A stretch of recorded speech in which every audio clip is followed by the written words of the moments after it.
Bonjour à tous, dernier épisode de Demain nous appartient. Notre actualité du jour portera sur Demain nous appartient. Spoiler, Gilles est attaqué. Frappé fort à la tête. Vendredi 16 février dans Demain nous appartient, a vu le décès de Clémence Lassalas, Charlie. Cécile et Gilles se sont mariés.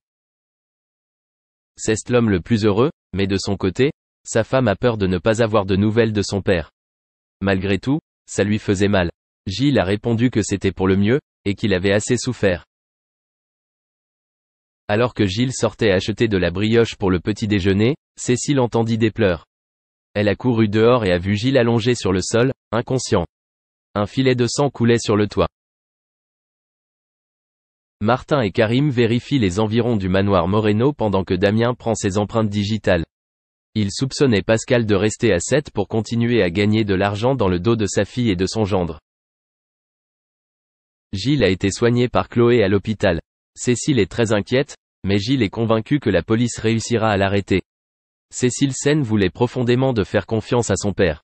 Gilles lui propose de quitter 7 quelques semaines, mais Cécile ne souhaite pas s'enfuir. Lisa est en colère contre Aaron. Victoire a tenté de la raisonner mais en vain. Dès qu'il a franchi la porte, elle lui a demandé pourquoi il avait 2 téléphones portables. Fatigué après sa journée, Aaron a réagi calmement à sa jalousie et ne lui a pas dit la vérité tout de suite. Furieuse, elle lui dit que c'était fini. Finalement, Aaron lui a dit que c'était le téléphone portable de Simon. Lisa et Victoire ont avoué avoir répondu à toutes les filles pour les décourager. Simon est déçu que Lisa et Victoire aient cassé tous ses mouvements.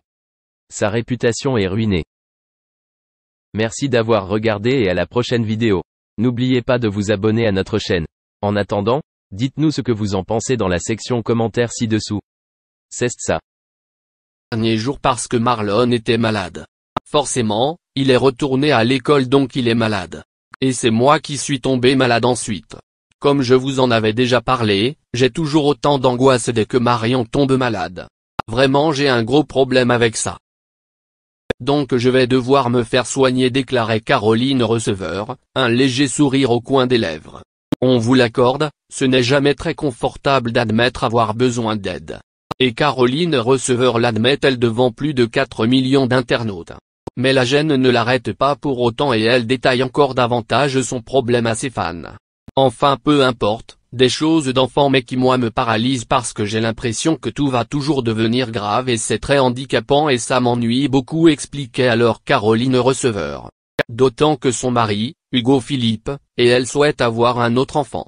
Il convient alors de faire en sorte d'alléger le poids que représentent les angoisses maternelles de la jeune femme avant d'aller plus loin. Si vous avez des conseils à me donner ou une thérapie à me conseiller pour justement essayer de diminuer, parce que je sais qu'elles disparaîtront pas, ces angoisses, liées, je pense, à un traumatisme. Moi, en l'occurrence, celui de la maladie de mon papa.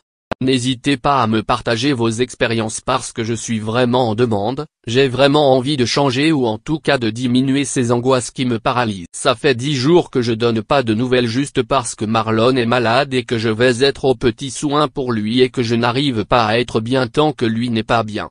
Même si c'est juste un petit rhume. Donc ça va devenir vite handicapant, concluait la maman de Marlon.